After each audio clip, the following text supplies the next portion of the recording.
Swayam Prabha. Digital India. Educated India.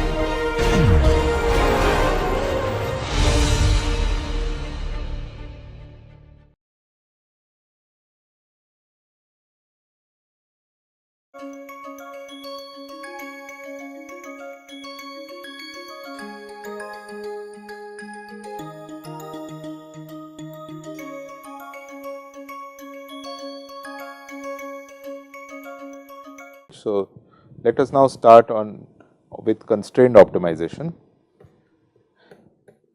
algorithms for constrained optimization, constrained optimization algorithms.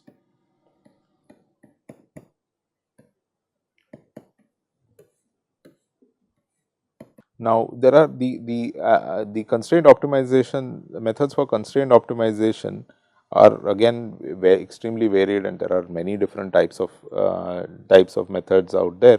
But the simplest, let us start with the simplest method, which basically attempts to convert a constrained optimization problem into an unconstrained one. And it's a very elegant and nice method. And so let us just see what this idea here is. So this is what's called a penalty method.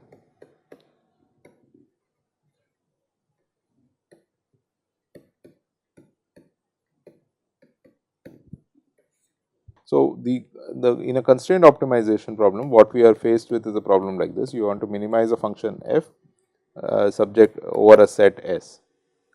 Now, what a penalty method does is it says it looks for a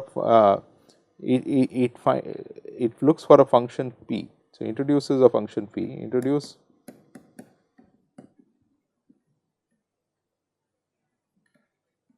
a function p such that the following holds. First, p is continuous.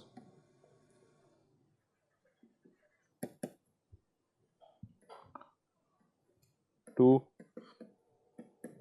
p is non-negative for all x.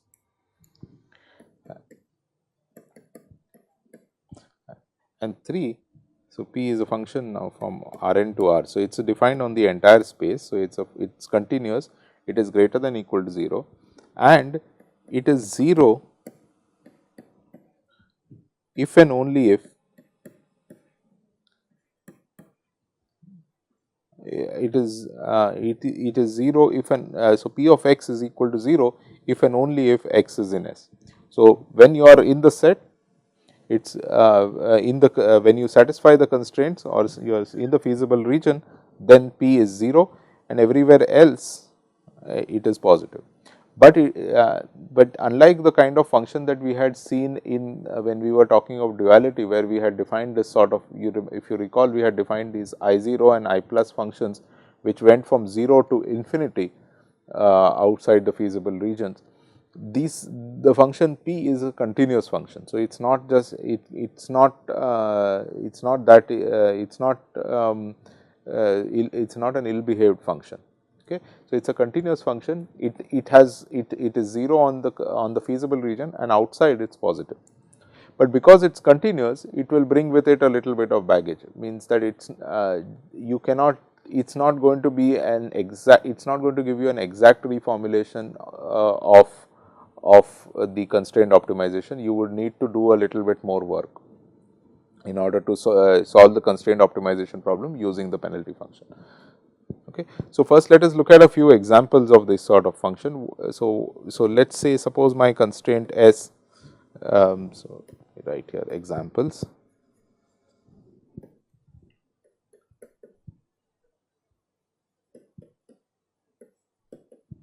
So, suppose my constraint S is just x, or my feasible region S is just x, such that h of x is equal to 0. Right. So, it is some one or more equality constraints.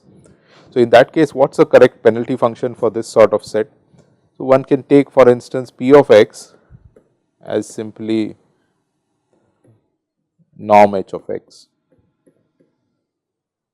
Now, what is or norm h of x squared if necessary. So, why can we do this? The reason we can do this is that you can see that h of x is equal to 0 if and only if norm x is equal to 0. So property 3 holds for free. So, p of x is 0 only on the set S. Everywhere it is obviously greater than equal to 0, and if your h is continuous, p is continuous, right. If h is continuous, p is continuous, right. So as a consequence, we get that. So let me write this here. So where h is continuous. So if h is continuous, p is continuous, and so therefore this is now a penalty function. So how can one do this for an inequality function, inequality constraint? So another example would be say S, which is x such that g of x is less than equal to 0. What would be an appropriate penalty function for this?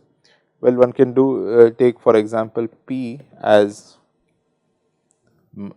the maximum of 0 comma g of x. So what does this do? So this is a max of f, and g again is continuous.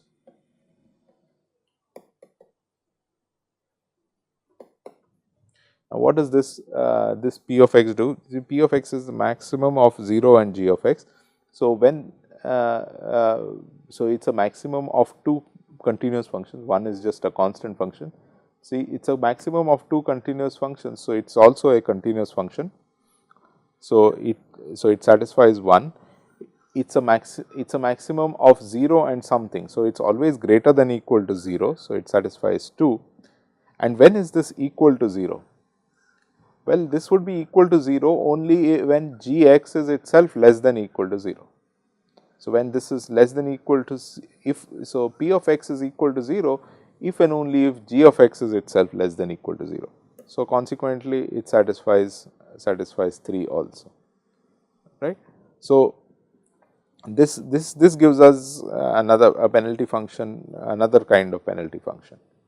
Now obviously this is not as nice as this function because it is non differentiable, but so you can even do a little, you can make this a little smoother. For example, you can also do this the whole squared, and that will ensure that the derivative that will give you a little bit more differentiability also at points where p of x is equal to 0. Alright. So what is the method now? What is the penalty method? The method itself is this. So what does one do? You define, so define this function q, the function q of x given ck. Okay, I'll explain what this is. So this is, or let's say x given c. So this is defined as f of x plus c times p of x. So you have your original function plus c times the penalty function. Okay, where what is c? C is any constant. C greater than 0 is a constant. So for a given c, you will define this sort of function. So what has this done? It has given you a new objective. It's given you a new function where you have the original function plus a constant times a penalty. Now when you are in the feasible region, the penalty function by property 3, the penalty function should be 0. So in that case, therefore the q is actually identical to f. So in the feasible region, minimizing q is actually the same as minimizing f. But then what we will be doing is we are not going to put constraints anymore. The whole idea of a penalty method was to convert a constraint problem to an unconstrained problem. So what the method would do is, it would do the following. It would it will take an increasing sequence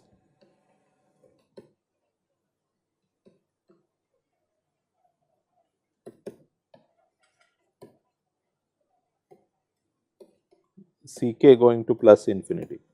Okay, so it has a increasing sequence of constants Ck going to plus infinity, and by increasing I mean Ck plus 1 has to be greater than equal to Ck, right. So, this is a sequence like this where it goes to plus infinity, and then what does one do at each step?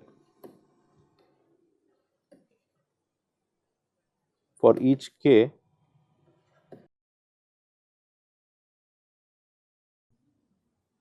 solve, minimize q of x given Ck over x in Rn. Then, so what are we doing at each step? At each step, you take your constant and minimize q of x given Ck. So, what is going to happen with as your k increases? As your k increases, your Ck increases and becomes increasingly large. So, whenever what this tends to do is that whenever the Ck is becoming extremely large, if your x goes into the region where p is not 0, that means where p is positive, that is the region outside your feasible region, it tends to blow up the value of c times p. So, if your x wanders into this region where p is positive, because you are multiplying it outside by a large constant Ck, the value gets blown up. So, when you are minimizing q here, when you are minimizing q, a better value for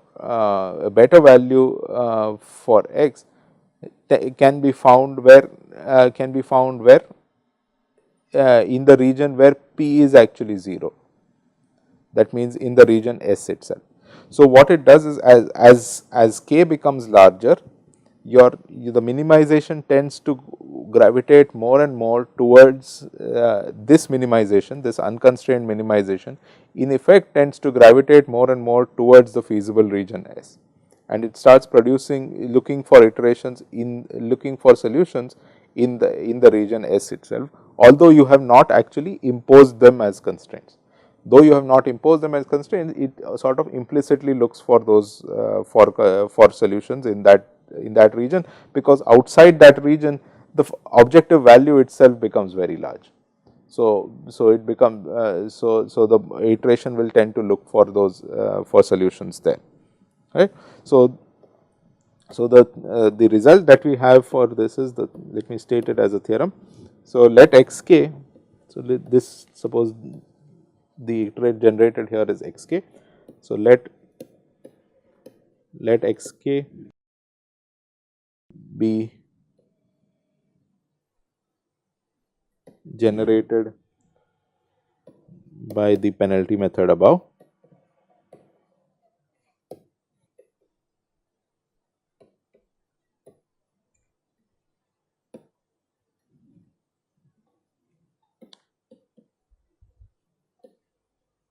Then any limit point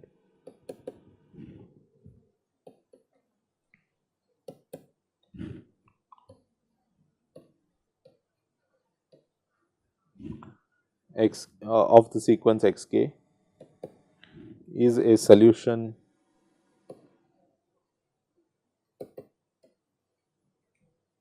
of the minimization of f over x in S. So, what does this mean? So, you keep doing this for over k and keep increasing it, increasing your Ck. Eventually, you get a sequence. The sequence will gravitate towards if it has a limit point, that limit point will be a solution of this particular problem. Now, the thing that's interesting here is that when you are solving this problem when you are when you are solving this particular problem, you are minimizing f plus something else over this entire region, right. So, what you actually end up doing, which is somewhat counterintuitive, may seem counterintuitive, is that you end up approximating f from below. So, you end up so your objective value actually increases to the optimal solution rather than decreasing to the optimal solution, which is what you would otherwise do in an optimization problem. And that happens because of because you are penalizing the constraints, and it's the nature of the penalty function that creates this effect. Okay. All right. So, with this actually, let me also mention to you that there is a slightly related type of method which is called a barrier method. A barrier method only what it does is instead of